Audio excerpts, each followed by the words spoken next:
Good morning. If you're new here or visiting us this morning for the first time, let me introduce myself. My name is Billy. Well, technically, it's William the Fourth, if you want to be really technical. My great great uncle was named William, and my grandpa was named William, and my dad was named William, and I'm named William. William means protector, which is probably ironic since I doubt that you look at me and say, "Ooh, that guy looks mean. I'm not going to take his sandwich." My name causes me problems when I need official identification because lots of people don't know that Billy is a short form for William. And so when I go to the doctor's office or to the airport, sometimes it can get a little awkward because they'll be calling William and I don't know who they're talking about. And so I don't answer. The funny thing is, neither my dad nor my grandpa used the name William either. My grandpa was Bill, or Willie, if you knew him really well, and my dad uses his middle name, Ray. And all that effort and time that our parents took to find just the right name, and then none of us use it. Last weekend, Diesta and I were in Saskatchewan, and we went to church in Weyburn, and I had people come up to me and say, "You look like a McMillan, but who do you belong to?" By that, they meant, which of the four brothers that are McMillans is your dad? My dad was a missionary in India for 5 years before I joined the family. And during that time, he was called Ba Ray, which means brother Ray. In the Mizoram language, he was called Poo Ray. And my mom was called P. Ellen. So basically, Poo is the masculine form for Mr., and P is the feminine name for Mrs. That never gets old, right? Doesn't matter how old you are. Anyway, when I came along, my dad's name changed from Ba Ray to Ipa Billy. His name changed because he had a new relationship that now defined him. He was the father of Billy. Names are important, aren't they? It's the first question that we ask someone new that we meet. What's your name? And when you give your name to somebody, that's an invitation that you're giving them to a relationship, not necessarily a deep one, but a relationship. Who are you? It's a foundational question in our lives. It makes communication possible because it's really awkward to just say, "Hey, you." So when I say, "I'm William, but please call me Billy," it's an opening for you and me to have a further relationship. Names are important because they distinguish us from others. We are unique. The book of Genesis starts with these words that you know. In the beginning, what? God. In the beginning, God created.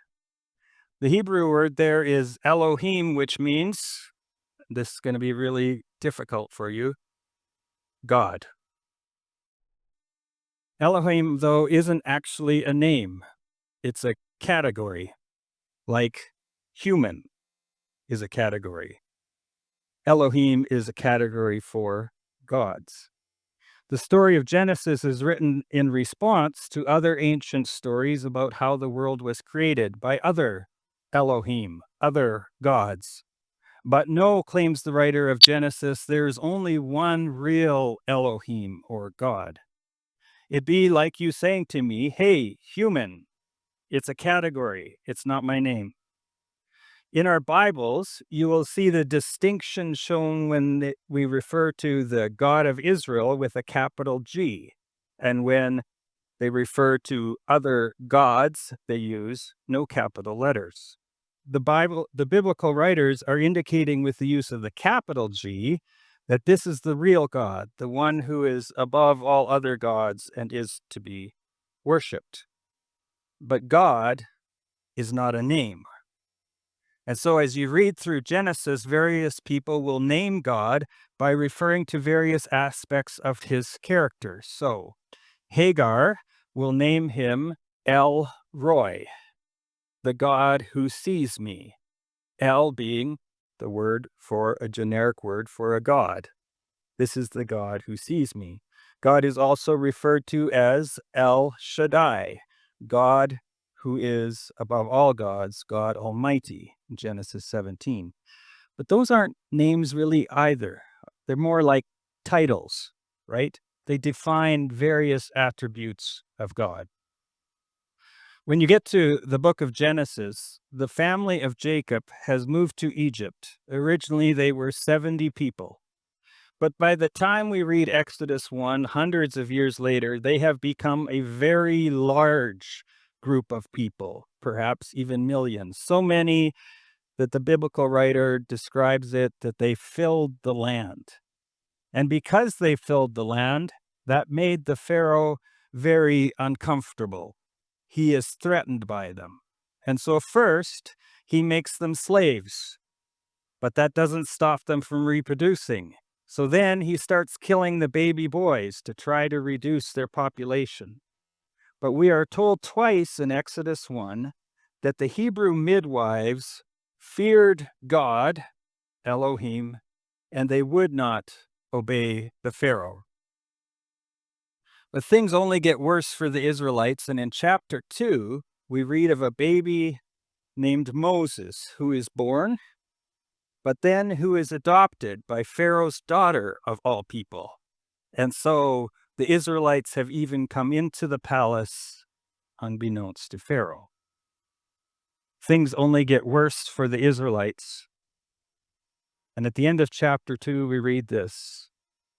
During that long period of time, the king of Egypt died, and the Israelites groaned because of the slave labor, and they cried out, and their desperate cry because of their slave labor went up to God. And God heard their groaning. God remembered his covenant with Abraham, with Isaac, with Jacob. And God saw the Israelites, and God understood or knew them. The Israelites groan, and they cry out to God, and God hears, God remembers, God sees, and God understands or knows them. They are his people, and he is already waiting and planning to bring them a deliverer. 4 times that word God is used here, and every time it is the word Elohim, a title, but not a name. The problem in the story of Exodus is that the hero of the story, the intended deliverer Moses, has already failed. He grew up in Pharaoh's palace, and then he discovered that he was a Hebrew, so he tried to intervene and save a Hebrew person who was being attacked by an Egyptian, and he killed them.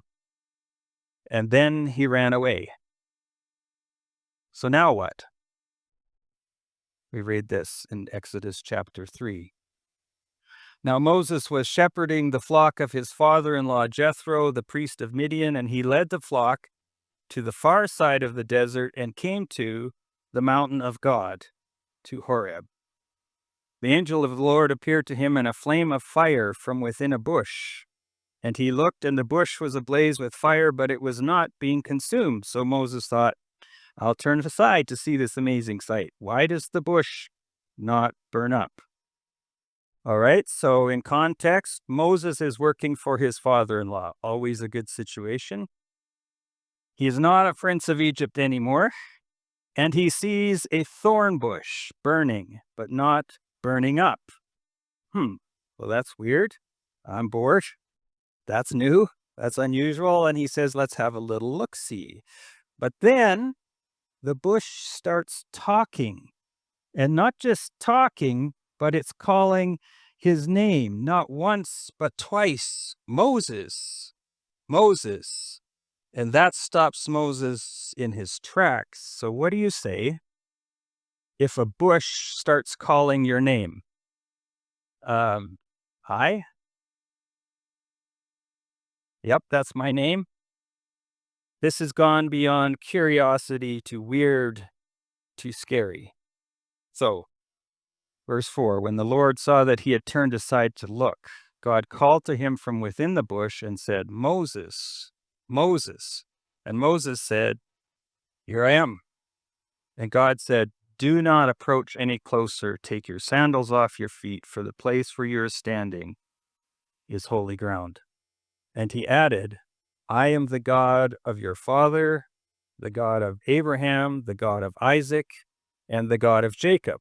And then Moses hid his face because he was afraid to look at God. So Moses hears his name coming from the bush.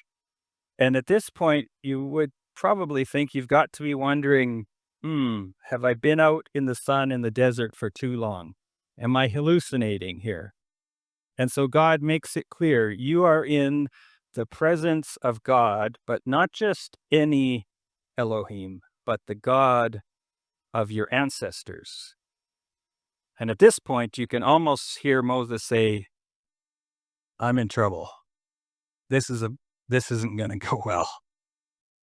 The Lord said, I have surely seen the affliction of my people who are in Egypt, and I have heard their cry because of their taskmasters, for I know their sorrows, and I have come down to deliver them from the hand of the Egyptians and to bring them up from that land to a land that is both good and spacious, to a land flowing with milk and honey, to the region of the Canaanites, Hittites, Amorites, Perizzites, Hivites, and Jebusites. And now, indeed, the cry of the Israelites has come to me, and I have also seen how severely the Egyptians oppress them. So now, Moses, go, and I will send you to Pharaoh to bring my people, the Israelites, out of Egypt. Sort of a side comment, if you ever hear God speaking to you from a bush, get ready. He's got something for you to do. God repeats the narrator's words from chapter 1. Hopefully you've heard that. He has seen, he has heard, he knows, and he has a plan. And what is his plan? Moses is his plan.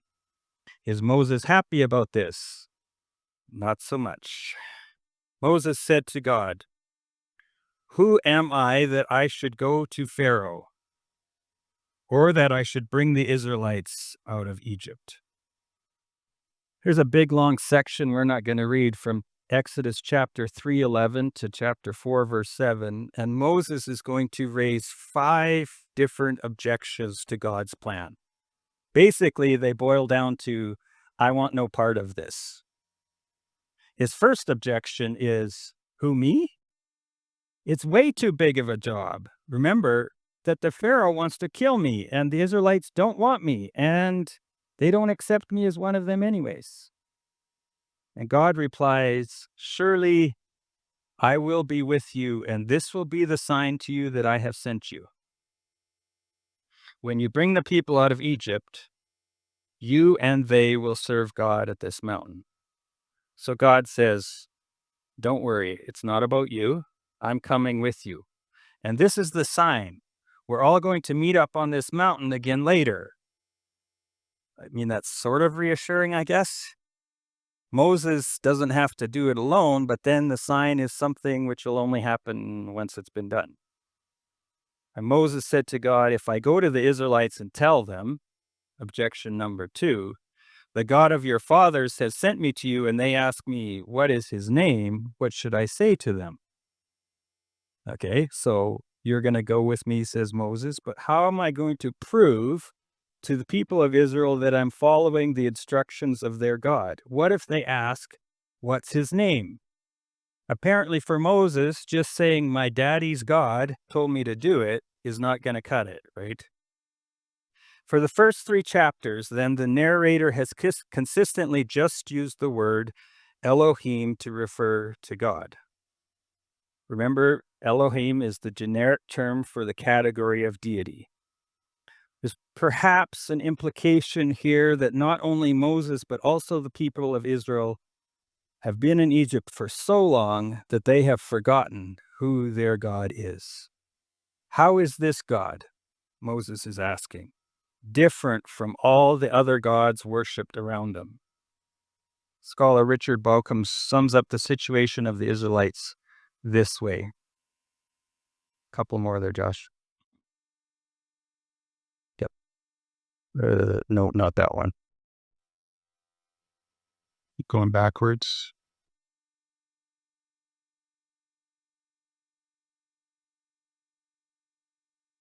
Keep going backwards. Missing it completely. Great. Okay, I'll read it to you. The Israelites live in a world in which gods have names. All around them in Egypt live people who invoke the Egyptian gods, Ra, Osiris, Isis, Horus, Set, and others. To call on one of these gods for favor, one had to distinguish one from another by their names. Gods were no use unless one could call on them by name. There may have even been the sense that to know a god's name was to have some power to make the god respond. So, if the God who sent Moses was really going to help the Israelites, they needed a name with which to call on him. So, in the ancient Near East, a name was something more than just a label. It was something you used to reflect the character and essence of a person. It told you something about who that person or God really was. So Moses is not just asking for God's name, but more he is asking, what is the meaning of your name? What is your character? What makes you you? What makes you the true God? And God said to Moses, I am that I am. And he said, you must say this to the Israelites, I am has sent me to you. Okay, so you're going to have to bear with me here for the next part, because I'm going to get a little bit geeky, perhaps, for a moment. The Hebrew word transliterated here is, go ahead, Josh, Eye Asher Eye. Nobody knows how they used to pronounce it, so that's all you get. Eye Asher Eye, which means I am who I am, or I will be who I will be, or I am who I will be. Most scholars agree that it comes from the word to be. So if you've learned any languages, you know that the verb to be is the basic verb of every language. What does it mean to say I am, you are, he, she, it is, we are, right? The first person form of to be or I am is eye. So grammatically, testing your high school English now, grammatically, ella is in the imperfect tense, which means that the translation is a little bit tricky because it can legitimately be translated as present or future. Therefore, I am or I will be.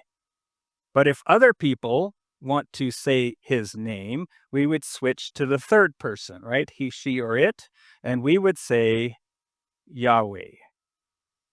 Maybe that sounds somewhat familiar to you. The problem is there are no vowels in written Hebrew. So we're left with the four consonants Y, H, W, H, what linguists call the tetragrammaton. Go ahead, Josh.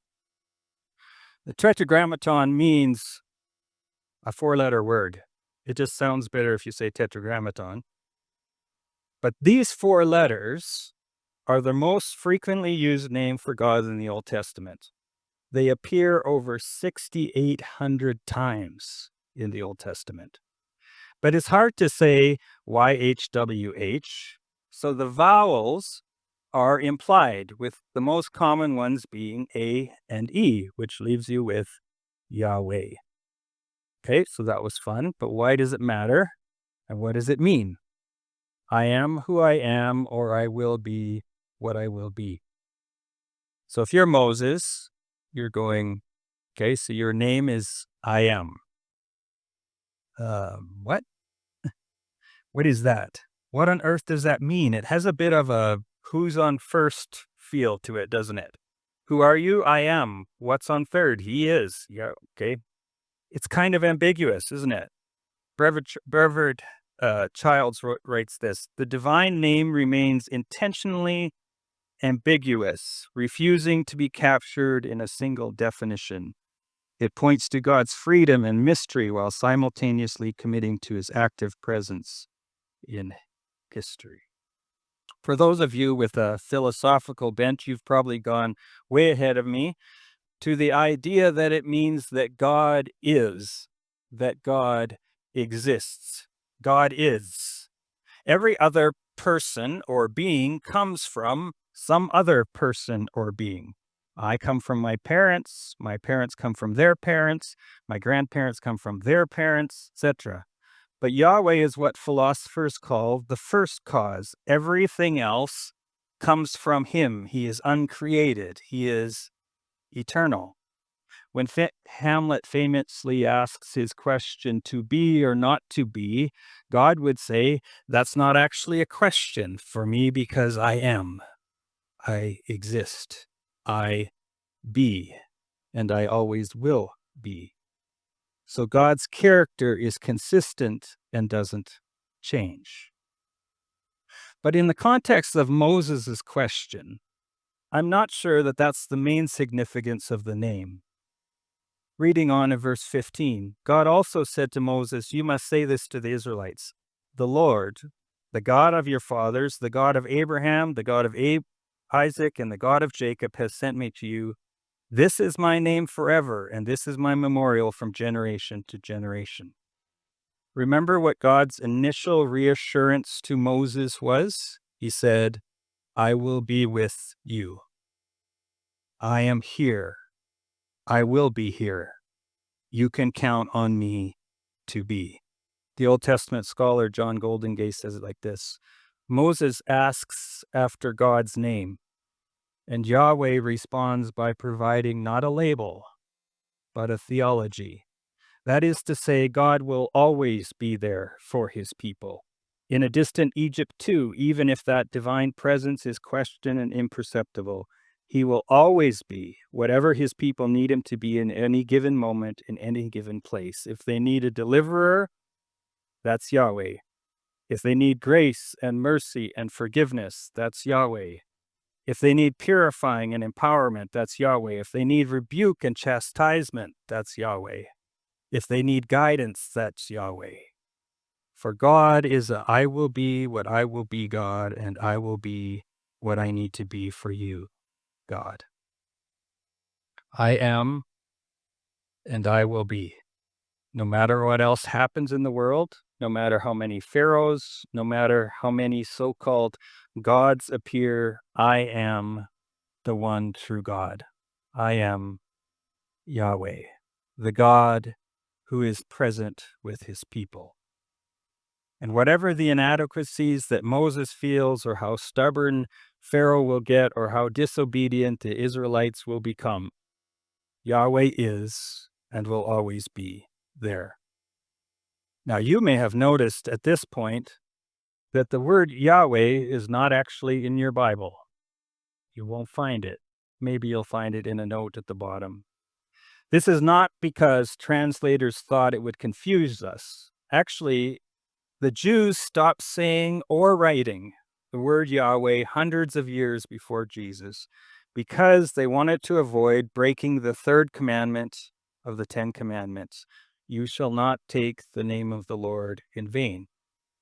Instead, they replaced the word Yahweh with the word Adonai, which means Lord or Master. And sometimes they would just say the name. Now, stay with me here. The Old Testament was written in Hebrew. But when the nation of Israel is conquered by the Greek Empire and then the Roman Empire, the common language of the people becomes Greek. And so the Old Testament was translated from Hebrew into Greek in a translation that is known as the Septuagint, which just means 70, because there were around 70 people working on it.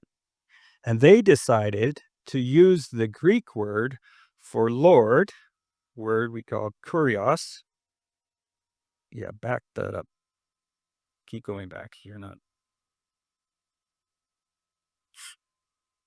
And our modern translations, our English translations, have done the same thing.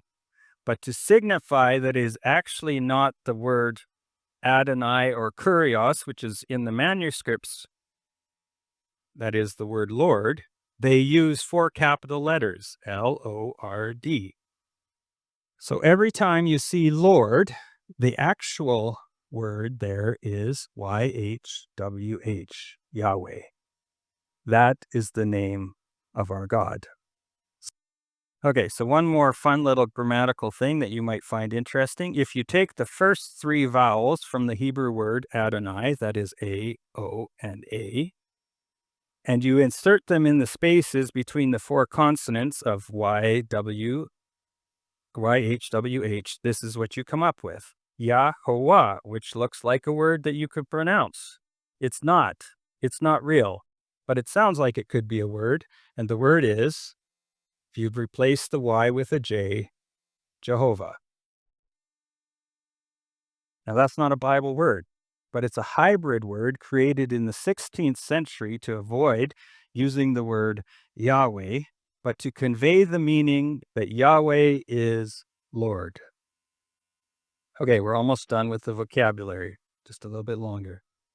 So the Septuagint translators used the word Lord instead of the name Yahweh to translate the Hebrew words Eye, Asher, Esh, Eye.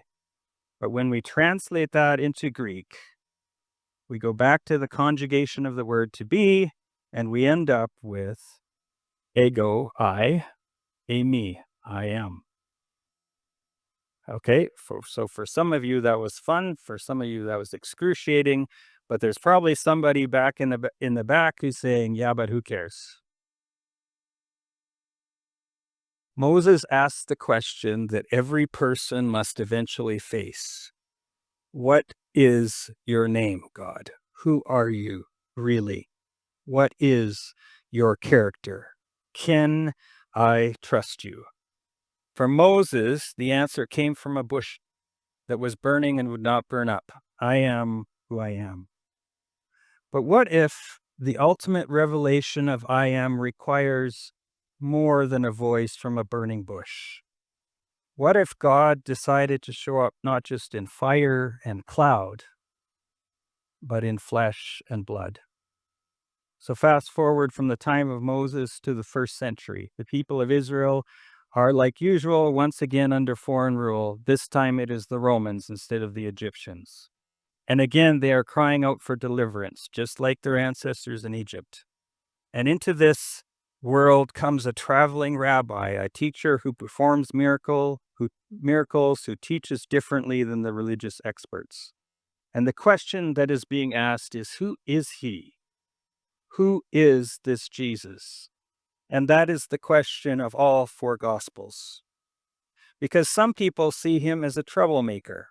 Some see him as a great teacher. Some see him as the new Moses coming to deliver God's people from the clutch of the Romans, or maybe one of the prophets.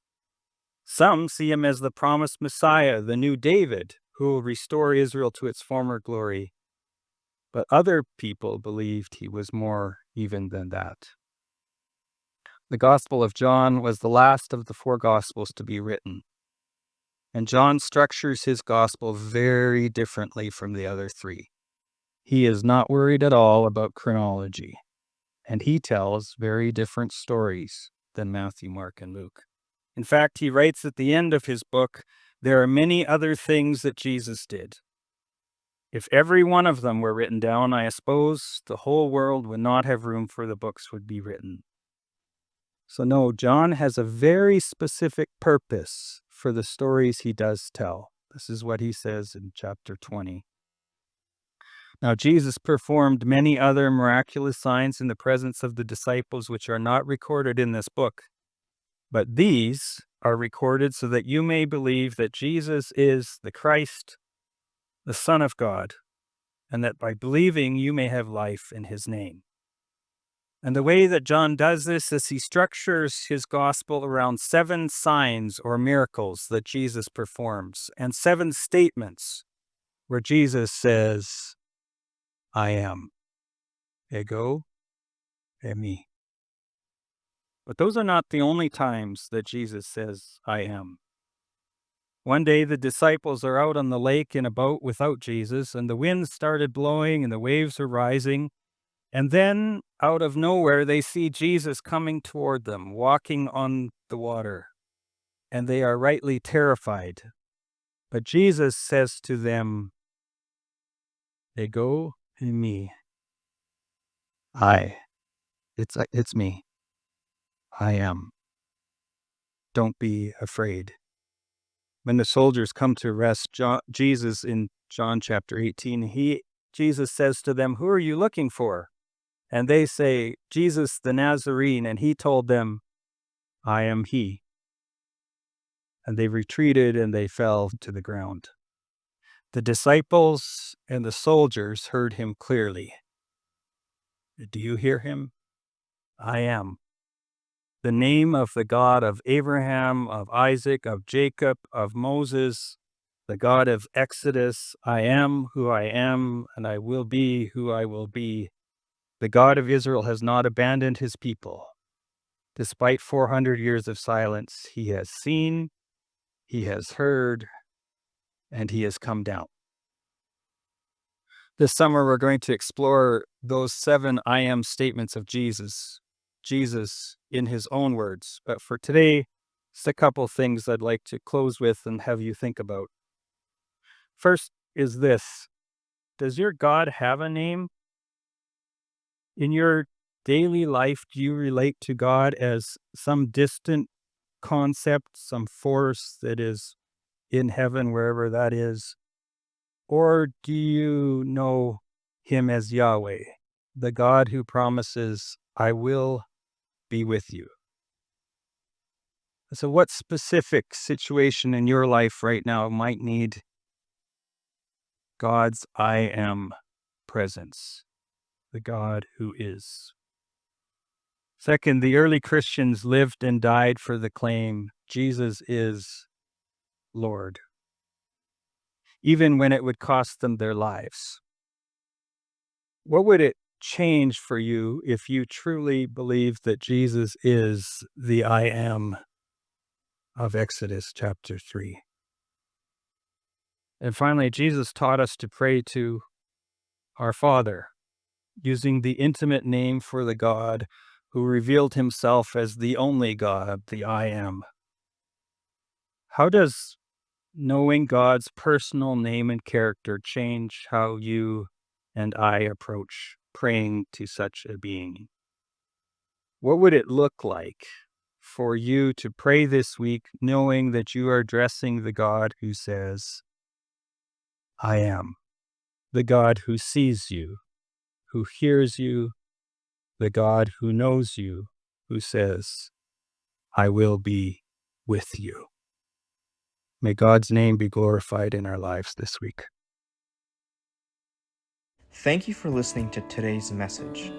If you just made the decision to follow Jesus or are seeking next steps in your faith, send us an email to info@calgarycfc.com and one of our leaders will help you in your journey with Christ. God bless you.